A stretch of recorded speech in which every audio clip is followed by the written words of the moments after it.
தமிழக சட்டப்பேரவையில் 5வது முறையாக வேளாண் பட்ஜெட் இன்று தாக்கல். வேளாண் துறை அமைச்சர் எம்.ஆர்.கே. பன்னீர்செல்வம் தாக்கல் செய்கிறார்.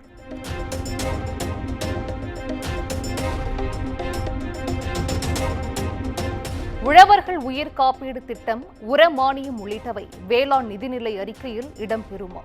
வேளாண் பெருங்குடி மக்கள் எதிர்பார்ப்பு.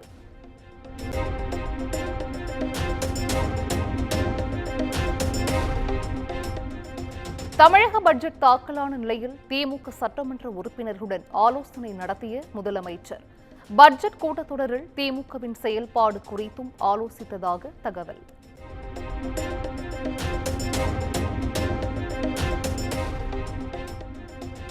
வேளாண் நிதிநிலை அறிக்கையின் போது டாஸ்மாக் முறைகேட்டை பூதாகரமாக்க அதிமுக திட்டம். நிதிநிலை அறிக்கையின் போது அதிமுக வெளிநடப்பு செய்த நிலையில் மீண்டும் கேள்வி எழுப்ப முடிவு.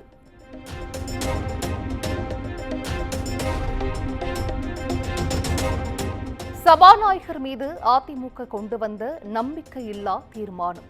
சட்டசபையில் வரும் 17ஆம் தேதி வாக்கெடுப்பு.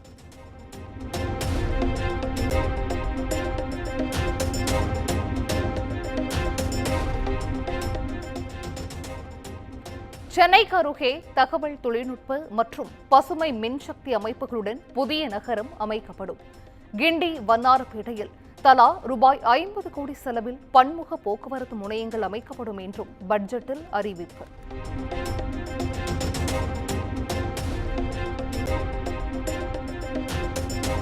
கோவை, திருப்பூர் மாவட்டங்களில் செமிகண்டக்டர் உற்பத்திக்கான இயந்திர தொழிற்பூங்காக்கள் அமைக்கப்படும். ஹோசூரில் டைட்டில் தகவல் தொழில்நுட்ப பூங்காவும், விருதுநகரில் புதிய மினி டைட்டில் பூங்காவும் அமைக்கப்படும் என்றும் தமிழக பட்ஜெட்டில் அறிவிப்பு.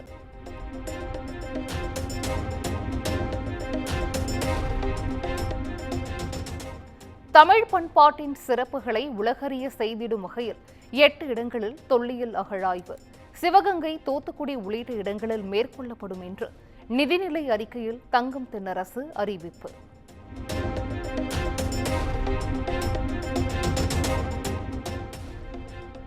திமுகவுக்கு வேண்டப்பட்டவர்கள் பயனடையும் திட்டங்கள்தான் பட்ஜெட்டில் உள்ளது.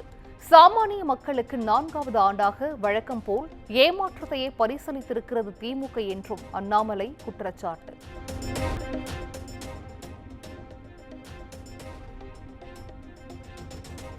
தமிழக மக்களின் நலன்களை மறந்துவிட்டு திமுக அரசு நிதிநிலை அறிக்கையை வெளியிட்டுள்ளது. வெற்று காகிதத்தால் பட்டமிடும் பாசாங்கு வேலைதான் இது என்றும் தாவேக தலைவர் விஜய் விமர்சனம்.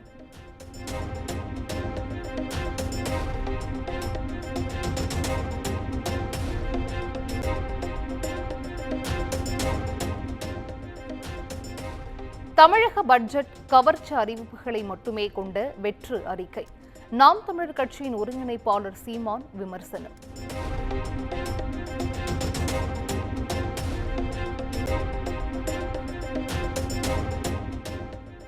எல்லாருக்கும் எல்லாம் என்ற உயரிய லட்சியத்தோடு நிதிநிலை அறிக்கை தாக்கல் செய்யப்பட்டுள்ளது. தமிழ்நாட்டின் வளர்ச்சிக்கான பங்களிப்புக்கு பல்வேறு ஆலோசனைகளை முதலமைச்சர் வழங்கியதாக துணை முதல்வர் உதயநிதி எக்ஸ் தளத்தில் பதிவு.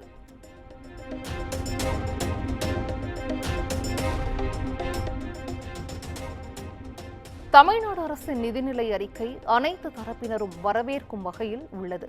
விசிகவின் கோரிக்கை ஏற்று செய்யூர் தொகுதியில் 800 ஏக்கர் பரப்பளவில் சிப்காட் அமைக்கப்படும் என அறிவித்ததற்கு திருமாவளவன் நன்றி.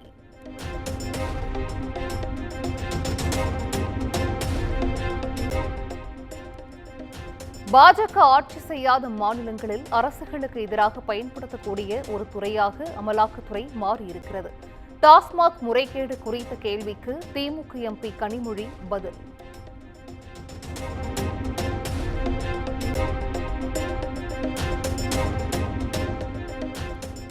வரும் 23ஆம் தேதி மாநிலம் தழுவிய உண்ணாவிரத போராட்டம் நடத்த உள்ளதாக ஜாக்டோ ஜியோ அறிவிப்பு.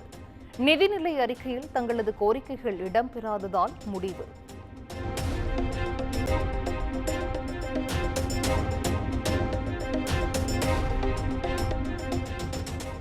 தாவேக பொதுக்குழு கூட்டம் வருகிற 28ஆம் தேதி நடைபெறும் என அறிவிப்பு. உறுப்பினர்கள் அனைவரும் அழைப்பு கடிதம் மற்றும் அடையாள அட்டையுடன் வருகை தர வேண்டும் என அறிவுறுத்தல்.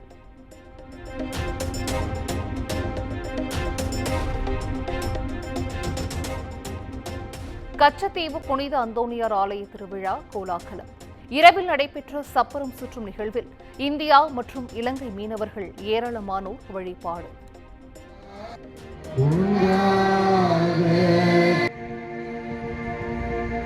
மாறாத அன்புக்காக நின்று செலுத்துவோம். 25ஆம் ஆண்டு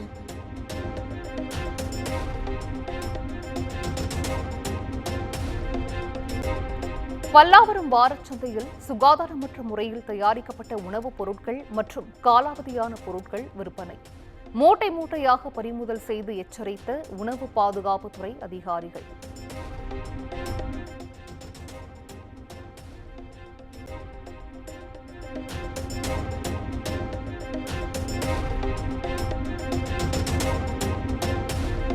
கரூர் மாவட்டம் குளித்தலை அருகே தனது 3 மகள்களை கடத்த முயன்றதாக தாய் பரபரப்பு புகார். பெங்களூரைச் சேர்ந்த தம்பதியினரை கைது செய்து போலீசார் விசாரணை.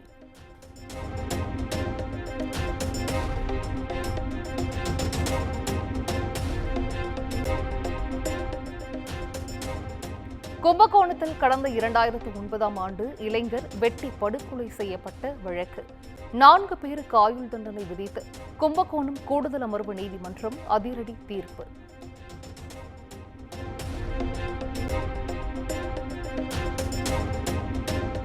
கன்னியாகுமரி மாவட்டம் தக்கலை அருகே நள்ளிரவு வீட்டிலிருந்த 2 மாணவிகள் மாயம். தனிப்படை அமைத்து போலீசார் தீவிரமாக தேடி வருகின்றனர்.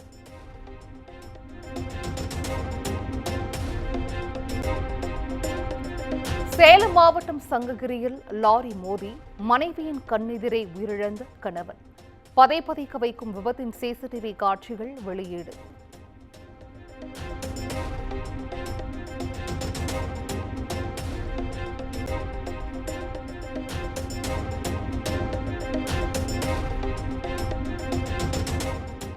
திருப்பரங்குன்றம் சுப்பிரமணிய சுவாமி கோவில் பங்குனி பெருவிழா கோலாகலம்.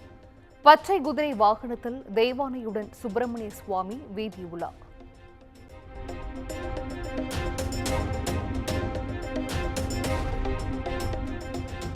மாசி மாத பௌர்ணமியையொட்டி திருப்பதியில் கருட வாகனத்தில் எழுந்தருளிய மலையப்ப சுவாமி. மாட வீதிகளில் குவிந்திருந்த பல்லாயிரக்கணக்கான பக்தர்கள் கோவிந்தா கோவிந்தா என பக்தி முழக்கமிட்டு வழிபாடு.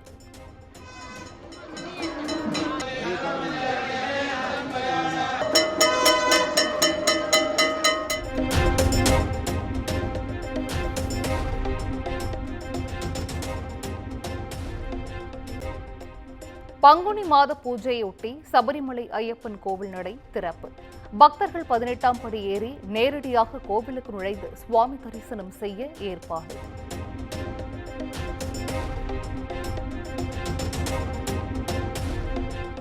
பதிமூன்று ஆண்டுகளுக்கு பிறகு கோவையில் இசை நிகழ்ச்சி நடத்தப்போவதாக இசையமைப்பாளர் ஹாரிஸ் ஜெயராஜ் பெருமிதம். ஏஐ தொழில்நுட்பம் கொண்டு எப்போதும் இசையமைக்க மாட்டேன் என்றும் திட்டவட்டம்.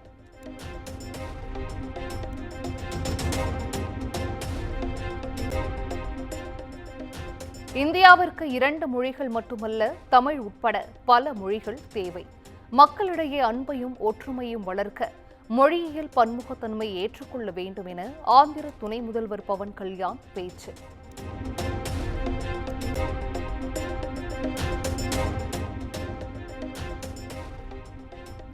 தங்க கடத்தல் வழக்கில் கைதாகியுள்ள நடிகை ரன்யாராவின் ஜாமீன் மனு தள்ளுபடி. பெங்களூரு பொருளாதார குற்றப்பிரிவு நீதிமன்றம் உத்தரவு.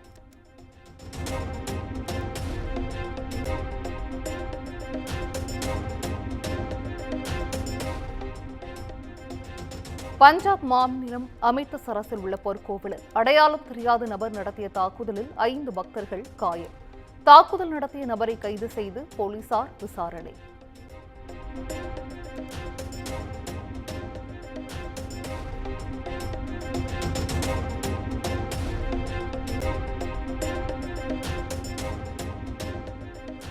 கர்நாடக மாநிலம் ஸ்வர்ணகிரி தாண்டா கிராமத்தில் ரசாயனம் கலந்த கலர் பொடியை வீசிய இளைஞர்கள். மூச்சு திணறல், மயக்கம் ஏற்பட்டு பள்ளி மாணவிகள் 4 பேர் மருத்துவமனையில் அனுமதி.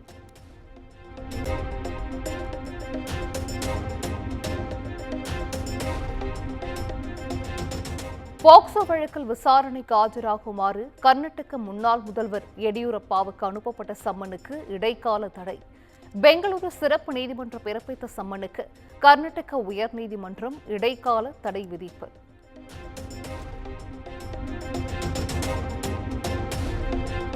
சுனிதா வில்லியம்ஸ் புட்ஜ் வில்மோரை பூமிக்கு அழைத்து வர நாசா ஸ்பேஸ் எக்ஸ் குழு பயணம் வெற்றிகரமாக அமைந்தால் வரும் 20ஆம் தேதிக்கு பின் பூமிக்கு திரும்புவார்கள் என நாசா தகவல்.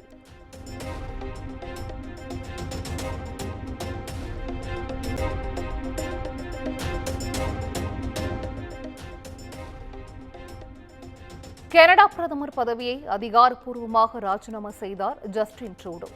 புதிய பிரதமராக பதவியேற்றார் மார்க் கார்னி.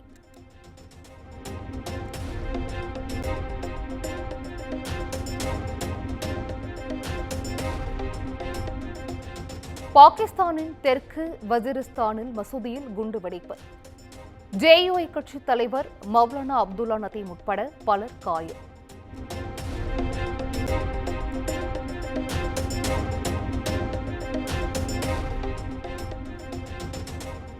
அமெரிக்காவின் டெக்சாஸ் அருகே அடுத்தடுத்து 17 வாகனங்கள் ஒன்றோடு ஒன்று மோதி கோர விபத்து. 2 குழந்தைகள் உட்பட 5 பேர் உயிரிழப்பு.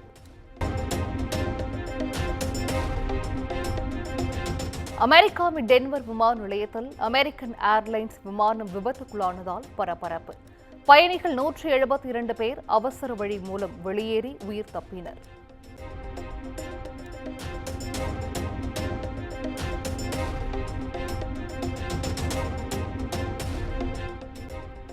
பெரு நாட்டில் கொட்டி தீர்த்த கனமழையால் சாலையில் பெருக்கெடுத்த வெள்ளம். பொதுமக்களின் இயல்பு வாழ்க்கை பாதிப்பு.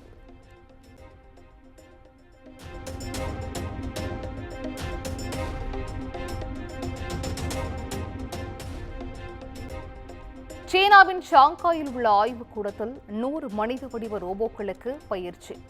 துணிகளை அயன் செய்தல், சாண்ட்விச் தயாரித்தல் போன்ற பயிற்சிகளை அளிக்கும் சீன ரோபோட்டிக்ஸ் நிறுவனம்.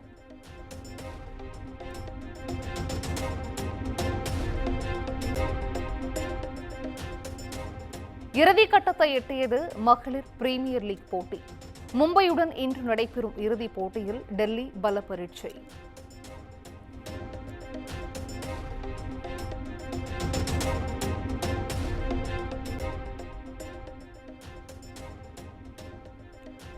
யூசுப் பதான், யுவராஜ் சிங், அம்பத்தி ராயுடு ஆகியோருடன் உற்சாகமாக ஹோலி கொண்டாடிய சச்சின். கிரிக்கெட் ஜாம்பவானின் ஹோலி கொண்டாட்டம் இணையத்தில் வைரல்.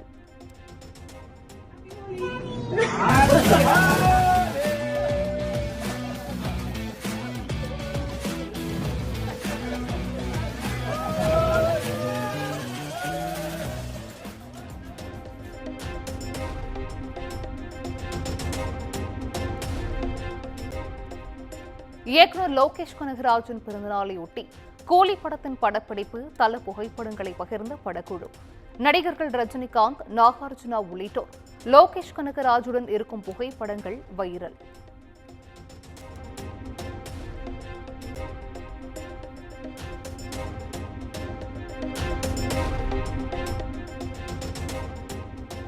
அஜித் நடிக்கும் குட் பேட் அக்லி படத்தின் மேக்கிங் வீடியோவை வெளியிட்டது படக்குழு. படத்தின் முதல் பாடல் வரும் 18ஆம் தேதி வெளியாகும் என அறிவிப்பு. குமுதம் மற்றும் தமிழ்நாடு மின்சார வாரியம் இணைந்து வழங்கும் சிக்கனமும் பாதுகாப்பும் யூஸ்ஃபுல் டிப்ஸ். மின் நுகர்வோர் சேவை மையம். மின் கட்டணம் தொடர்பான சந்தேகங்கள், இலவச மின் இணைப்பு குறித்த தகவல்கள், பழுதடைந்த மின் கம்பங்கள் அல்லது பில்லர் பாக்ஸ் குறித்த தகவல் தர, மின் இணைப்பு பெயர் மாற்றம் குறித்த சந்தேகம், இவை அனைத்திற்கும் 9497 94987 என்ற எண்ணை தொடர்பு கொள்ளவும்.